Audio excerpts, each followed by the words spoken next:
Hello दोस्तों, नमस्कार। स्वागत है आपके अपने YouTube channel soft study Akash Kumar में। आज हम सब यहाँ इकोनॉमिक्स यानी अर्थशास्त्र का चैप्टर 3 उत्पादन तथा लागत से बनने वाले जितने भी महत्वपूर्ण क्वेश्चंस है वो आपके सामने लेकर आए हूँ। ये ऑब्जेक्टिव क्वेश्चन पार्ट 2 है। पार्ट 1 आपको ऑब्जेक्टिव क्वेश्चन आपको प्रोवाइड करवा दिए जा चुके हैं। आई होप आपको काफ़ी अच्छा लगा होगा, समझ में भी आया होगा। तो वीडियो को पूरा देखिएगा, वीडियो को लाइक कीजिएगा और जो बच्चे अभी तक चैनल को सब्सक्राइब नहीं किए हैं वो चाहकर चैनल को सब्सक्राइब करेंगे। और ये किसी भी बोर्ड के लिए काफ़ी इंपॉर्टेंट है, यहाँ तक तो ये सीबीएसई बोर्ड के लिए भी है। अगर जो बच्चे हिंदी समझते हैं, सीबीएसई बोर्ड में ही बहुत सारे प्रश्न यहाँ से पूछे गए हैं। तो ये वीडियो काफ़ी इंपॉर्टेंट होने वाला है और यहाँ से बहुत सारे प्रश्न आपके एग्जाम में पूछे जाते हैं।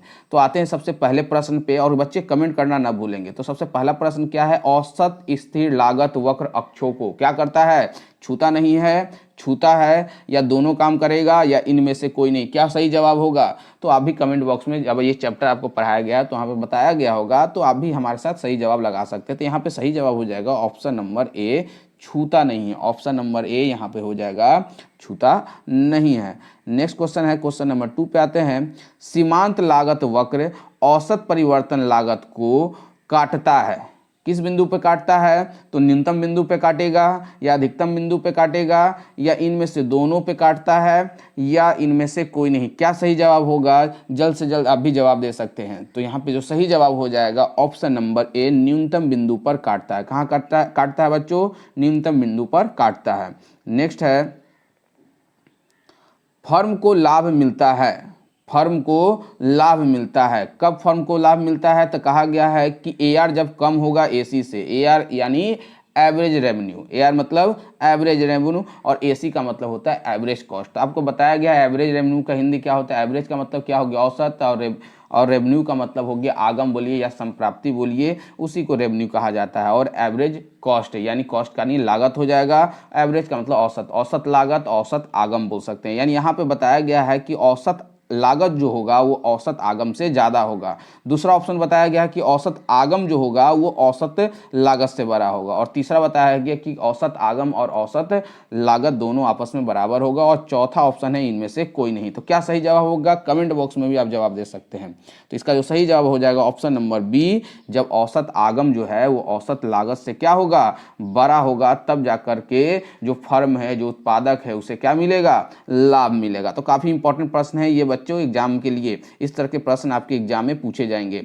सारे क्वेश्चंस को आप अपने कॉपी में नोट्स कर लीजिएगा। वीडियो को पॉज करके आप क्वेश्चन को नोट करके और हमारे साथ सही सही जवाब लगाते भी चलिएगा, ताकि आपके एग्जाम में कोई भी प्रश्न आपसे छूटे नहीं। नोट्स बनाना नहीं भूलिएगा, नोट्स जरूर बनाइएगा। वीडियो आपको प्रोवाइड करवा दिए जाएंगे पीडीएफ, वहाँ से आप नोट्स भी बना सकते हैं। नेक्स्ट है, बाजार मूल्य का संबंध निम्नलिखित में से किससे है? बाजार मूल्य का संबंध किससे है? तो अस्थायी मूल्य से, अति अल्पकालीन मूल्य से, सामान्य मूल्य से, या इनमें से सभी? तो बाजार मूल्य का संबंध जो होता है यहाँ पे बच्चों हो जाएगा ऑप्शन नंबर बी हो जाएगा। ऑप्शन नंबर बी, अति अल्पकालीन मूल्य से। जाहिर सी बात है, अल्प मतलब क्या बताया गया है? कम समय में। तो बाजार का मूल्य समय के अनुसार बदलते भी रहती है, घटते बढ़ते रहता है हमेशा। तो यही यहाँ पे सही जवाब हो जाएगा, अति अल्पकालीन मूल्य से। बाजार का मूल्य अस्थायी तो होता नहीं है। किसने कीमत निर्धारण प्रक्रिया में समय तत्व का विचार प्रस्तुत किया है? बहुत इंपॉर्टेंट प्रश्न है। इस तरह के जो राइटर्स के हैं वो नाम आपसे पूछे जाते हैं। तो क्या सही जवाब हो जाएगा यहाँ पे? तो यहाँ पे सही जवाब हो जाएगा ऑप्शन नंबर सी, मार्शल। यानी मार्शल ने कीमत निर्धारण प्रक्रिया में समय तत्व का विचार प्रस्तुत किया। तो काफ़ी इंपॉर्टेंट प्रश्न है बच्चों। ये सारे जो क्वेश्चन है वो आपके प्रीवियस पेपर में पूछे गए हैं और आने वाले एग्जाम में पूछे भी जा सकते हैं। तो याद रखिएगा, काफ़ी इंपॉर्टेंट, और किसी भी बोर्ड के लिए ये इंपॉर्टेंट है। ये एक बोर्ड के, क्योंकि ये एनसीईआरटी पैटर्न का बुक का है, जो एनसीईआरटी पूरे भारत में चलता है। तो याद रखिएगा, काफ़ी इंपॉर्टेंट होने वाले हैं ये वीडियो। और बच्चे कमेंट करना ना भूलेंगे। औसत लागत बराबर होता है। औसत लागत किसके बराबर होगा बच्चों? यहाँ पे क्या बताया गया है आपको? तो औसत लागत बराबर होता है कुल लागत बटा कुल उत्पादन। कुल लागत बटा कुल उत्पादन होता है, औसत लागत होता है। नेक्स्ट क्वेश्चन नंबर 7 है, परिवर्तनशील अनुपात का नियम उत्पादन की 3 अवस्थाओं की चर्चा करता है। उत्पादन के प्रथम चरण में क्या होता है? कहा गया कि उत्पादन के प्रथम चरण में, बताया गया था कि उत्पादन के प्रथम चरण में बच्चों क्या होगा? तो उत्पादन के प्रथम चरण में होगा उत्पादन के प्रथम चरण में सीमांत और औसत उत्पादन बढ़ता है। उत्पादन के प्रथम चरण में क्या होता है बच्चों, सीमांत और औसत उत्पादन दोनों क्या होगा, बढ़ेगा। तो काफी इंपॉर्टेंट प्रश्न ये सारे हैं। उत्पादन की 3 अवस्थाएं बताई गई है। कौन है 3 अवस्थाएं, सभी को पता होगा उत्पादन की 3 अवस्थाएं कौन कौन सी है। तो यहाँ पे हो जाएगा कुल उत्पाद, सीमांत उत्पाद या औसत उत्पाद। क्या सही जवाब हो जाएगा, यहाँ पे जो सही जवाब हो जाएगा ऑप्शन नंबर डी, तीनों। यानी इनमें से सभी कुल उत्पाद, सीमांत उत्पाद, औसत उत्पाद, ये उत्पादन की 3 अवस्थाएं थी। याद रखिएगा, अवस्थाएं आपसे एग्जाम में पूछे जाएगी तो ये आपको यही लिखना होगा। नेक्स्ट है, कोई पूर्ति वक्र कब दाहिने ओर शिफ्ट करती है। आपको ग्राफ के माध्यम से भी बताया गया है। सब्जेक्टिव वीडियो जो बच्चे नहीं देखे हैं वो जाकर के चैप्टर 3 का सब्जेक्टिव वीडियो भी देख लेंगे। वहाँ पे बताया गया है कि दाहिने ओर ग्राफ कब शिफ्ट करता है, ये है, और यहाँ से यहाँ चले, यानी उसकी क्या हो गई, बढ़ गई, वो क्या हो गई, ज़्यादा हो गया। तो यहाँ पे बच्चे क्या आंसर हो जाएगा, ऑप्शन नंबर ए यहाँ पे सही होगा। प्रौद्योगिकी की प्रगति होने पे क्या होगा, यानी वहाँ पे हर एक इकाई में या ये बताया गया है कि जो प्रगति होगी, जो इंक्रीजमेंट होगी, तभी जाकर के वो दाहिनी ओर शिफ्ट होगी, यानी बढ़ने पे वो दाहिनी ओर शिफ्ट होती है। जाहिर सी बात है ऑप्शन नंबर ए यहाँ पे सही हो जाएगा। नेक्स्ट क्वेश्चन नंबर 10 है आपका, मौद्रिक लागत में निम्नलिखित में से किससे सम्मिलित किया जाता है। मौद्रिक लागत में किसे सम्मिलित किया जा सकता है बच्चों, क्या सही जवाब हो जाएगा। तो सामान्य लाभ को, व्यक्त लाभ को, या अव्यक्त लाभ को, या इनमें से सभी। तो याद रखिएगा, मौद्रिक लागत में इन सभी को क्या किया जाएगा, सम्मिलित किया जाएगा। नेक्स्ट आपका क्वेश्चन नंबर 11 है, औसत परिवर्तन लागत है। यहाँ पे फार्मूला है, काफ़ी इंपॉर्टेंट है, फार्मूला आपको याद रखना होगा। आपसे फार्मूले से प्रश्न भी पूछे जाएंगे 2 नंबर 4 नंबर में बनाने के लिए क्वेश्चन। तो यहाँ है औसत परिवर्तन लागत होता है, बताया गया है TVC को अगर Q से भाग दे देंगे या TVC को Q से मल्टीपल कर देंगे, TVC को Q को जोड़ देंगे, या TVC को Q से घटा देंगे, तो क्या आंसर सही जवाब हो जाएगा। अब यहाँ पे अब बच्चे के कन्फ्यूजन में, सर TVC का मतलब क्या आ गया, टोटल वेरिएबल कॉस्ट। TVC आपको बताया होगा, TVC का मतलब होगा टोटल वेरिएबल कॉस्ट। TVC का मतलब क्या होगा, और Q उसकी मात्रा को डिपेंड करता है। Q क्या बताता है, उसकी क्वांटिटी को बताता है। तो सभी ये चीज़ आपको बताए गए हैं, और अगर नहीं बताया गया तो यहाँ पे आप देख लीजिए TVC का फुल फॉर्म क्या होगा।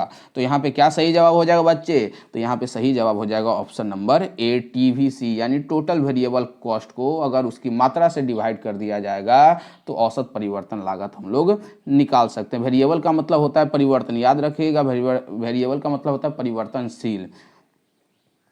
नेक्स्ट है, अल्पकालीन सीमांत लागत वक्र का आकार होता है। अल्पकालीन सीमांत लागत वक्र का आकार कैसा होता है बच्चों, तो इसका जो आकार होता है वो होता है अंग्रेजी अक्षर यू की जैसा, अंग्रेजी अक्षर यू की तरह होता है। यहाँ पे अंग्रेजी अक्षर यू की तरह होता है। अल्पकालीन सीमांत लागत वक्र का आकार जो होता है अंग्रेजी अक्षर यू की तरह होता है।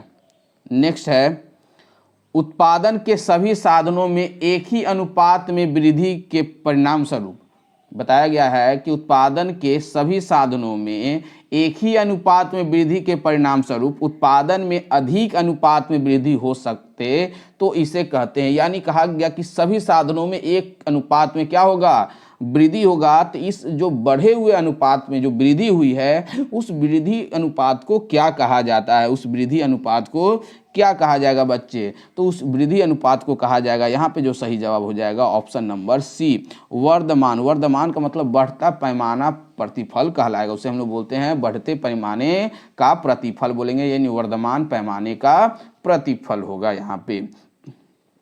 नेक्स्ट है क्वेश्चन नंबर 14 है, निम्नलिखित में से सही अंकित कीजिए। यहाँ पे दिया गया है कि इसमें सही कौन सा है ऑप्शन कौन है, यानी टीसी, यानी क्या बताया जाएगा, टीसी का मतलब बोल सकते हैं टोटल कॉस्ट। टीसी का मतलब क्या होगा, टोटल कॉस्ट। और टीवीसी का मतलब भी बताएं, यहाँ पे लिखा गया है टोटल वेरिएबल कॉस्ट, और टीएफसी का मतलब होता है टोटल फिक्स कॉस्ट। तो यहाँ पे बताया गया कि कौन सा ऑप्शन सही हो जाएगा बच्चे यहाँ पे, तो यहाँ पे जो ऑप्शन होगा वो ऑप्शन नंबर बी सही होगा। यानी टीवीसी बराबर क्या बोल सकते हैं, यानी टोटल वेरिएबल कॉस्ट बराबर बोल सकते हैं total cost minus total fix cost. यानी टोटल कॉस्ट को हम लोग टोटल फिक्स कॉस्ट से माइनस कर देंगे तो हम लोग क्या निकाल जाएगा, टोटल वेरिएबल कॉस्ट हम लोग निकाल लेंगे। नेक्स्ट है क्वेश्चन नंबर 15 है, औसत स्थिर लागत वक्र, औसत स्थिर लागत वक्र क्या होती है? तो ऑप्शन है यहाँ पे एक्स अक्ष के समानांतर सीधी रेखा होती है, वाई अक्ष के समानांतर सीधी रेखा होती है, गिरता है जब अधिक मात्रा का उत्पादन किया जाए, बढ़ता है जब अधिक मात्रा का उत्पादन किया जाए। तो क्या सही जवाब हो जाएगा बच्चे यहाँ पे जो सही जवाब हो जाएगा ऑप्शन नंबर डी, बढ़ता है। यहाँ पे ऑप्शन नंबर क्या हो जाएगा? डी हो जाएगा। बढ़ता है जब अधिक मात्रा का उत्पादन किया जाए, बढ़ता है जब अधिक मात्रा का क्या किया जाए? उत्पादन किया जाए। जब सीमांत लागत घटती है तो कुल लागत क्या होगा? बच्चे काफी इंपॉर्टेंट प्रश्न है। जब सीमांत लागत घटती है तो कुल लागत क्या होता है? तो यहाँ पे सही जवाब हो जाएगा ऑप्शन नंबर सी, घटती दर से बढ़ता है। घटती दर से बढ़ती है, यानी घटती दर से उसमें क्या होती है? वृद्धि होती है। कब? जब सीमांत लागत घटती है तो कुल लागत में घटती दर से क्या होती है? वृद्धि होती है। नेक्स्ट क्वेश्चन नंबर 17 है, सीमांत उत्पाद को व्यक्त किया जा सकता है। सीमांत उत्पाद को व्यक्त किया जाता है। इस तरह के प्रश्न आपके एग्जाम के लिए काफ़ी इंपॉर्टेंट होंगे बच्चों, याद रखिएगा। इस तरह के प्रश्न आपसे एग्जाम में पूछे जाते हैं और पूछे जाने की भी ज़्यादा संभावनाएं है, याद रखिएगा। तो इसमें है कि सीमांत उत्पाद को व्यक्त किया जा सकता है। कैसे व्यक्त किया जा सकता है बच्चों? यहाँ पे तो यहाँ पे जो सही जवाब हो जाएगा ऑप्शन नंबर सी, ए और बी दोनों, यानी एमपी। सीमांत उत्पाद यानी मार्जिनल प्रोडक्ट है। सीमांत उत्पाद का मतलब क्या हो गया? Marginal product. कैसे हम लोग निकाल सकते हैं? तो टोटल प्रोडक्ट को सेकंड वाले यूनिट से पहले वाले यूनिट को क्या कर देंगे? घटा देंगे। या दूसरा तरीका है कि डेल्टा टोटल प्रोडक्ट को डेल्टा एल से, एल यानी लेवल श्रम से क्या कर देंगे? डेल्टा शो करता है उसके परिवर्तन को। डेल्टा क्या बताता है बच्चों? उसके परिवर्तन यानी उसके डिफरेंसेस को बताता है। तो अगर डेल्टा टीपी को डेल्टा एल से भी डिवाइड कर दिया जाएगा तो हम लोग वहाँ पे एमपी यानी सीमांत उत्पाद यानी मार्जिनल प्रोडक्ट निकाल सकते हैं। तो काफ़ी आपको ये समझ में आ गया होगा बच्चों ये क्वेश्चन आपको। नेक्स्ट है, उत्पादन संभावनाएं वक्र की अवधारणाएं जुड़ी है। उत्पादन संभावनाएं वक्र की अवधारणाएं जुड़ी है किससे? तो किससे? सैमुअल्सन से, मार्शल से, हिक्स से या रॉबिन्सन से? क्या सही जवाब हो जाएगा बच्चे यहाँ पे? तो इसका जो सही जवाब हो जाएगा ऑप्शन नंबर डी, रॉबिन्सन से। रॉबिन्स से किससे हो जाएगा? ये रॉबिन्स से हो जाएगा यहाँ पे। नेक्स्ट है क्वेश्चन नंबर 19 है, उत्पादन शून्य रहने पे अल्पकाल में स्थिर लागत होती है।